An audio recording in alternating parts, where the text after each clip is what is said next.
एकतर महाराष्ट्राचं पाणी वेगळं आहे आणि कर्नाटकचं पाणी वेगळं आहे। त्यांच्या हक्काचं पाणी त्यांना दिलेलं असताना ते पाणी जर का अशा पद्धतीने घेत असतील तर महाराष्ट्र सरकार काय करते? आणि सरकारनं वेळीच कर्नाटक सरकारला इशारा दिला पाहिजे, त्यांच्यावर संबंधितांच्यावर गुन्हेगार दाखल झालीच पाहिजे, पण कर्नाटक सरकारला याचा जाब विचारला पाहिजे।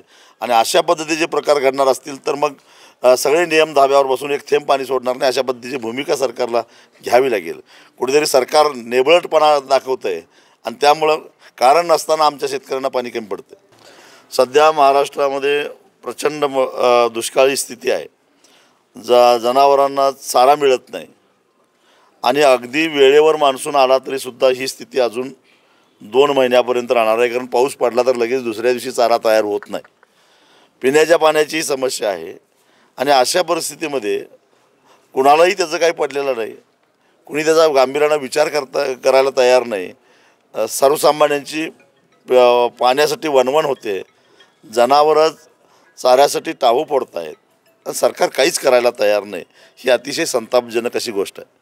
18 जूनला जिल्हाधिकारी कार्यालयावर संपूर्ण जिल्ह्यातल्या शेतकऱ्यांचा एक प्रचंड मोठा मोर्चा काढायचा निर्णय आज झालेला आहे आणि कसल्याही परिस्थितीमध्ये आम्ही शक्तीपीठ महामार्ग होऊन देणार नाही अशी आमची भूमिका आहे। याचा अर्थ विकासाला आमचा विरोध आहे अशातला भाग नाही, त्याची आवश्यकताच नाही, कारण एकूणच हा शक्तीपीठ महामार्ग हा जनतेसाठी नाही, भाविकांच्यासाठी नाही, तर राजकीय नेत्यांना समृद्धीसारखा अधिक समृद्ध करण्यासाठी म्हणून हा महामार्ग आहे।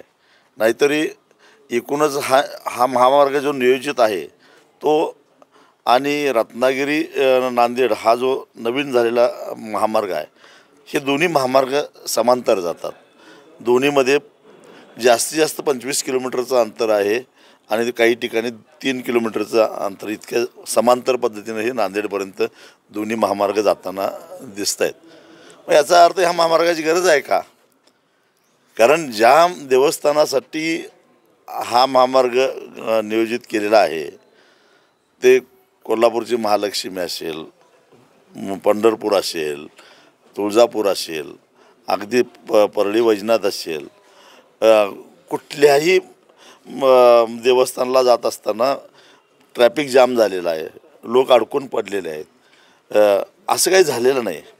उलट आता जो काही सांगलीपासून उस्मानाबादपर्यंत जाणारा जो काय महामार्ग आहे त्याच्यावर जे 2-3 नवीन टोल नाके बसवले आहेत राष्ट्रीय महामार्ग प्राधिकरणानं, त्याच्यामध्ये अपेक्षित टोल वसूल होत नाही। याचा अर्थ तिथंच त्यांना अपेक्षित असलेली वाहतूक नाही आहे। मग नवीन मार्ग काढायची गरजच काय?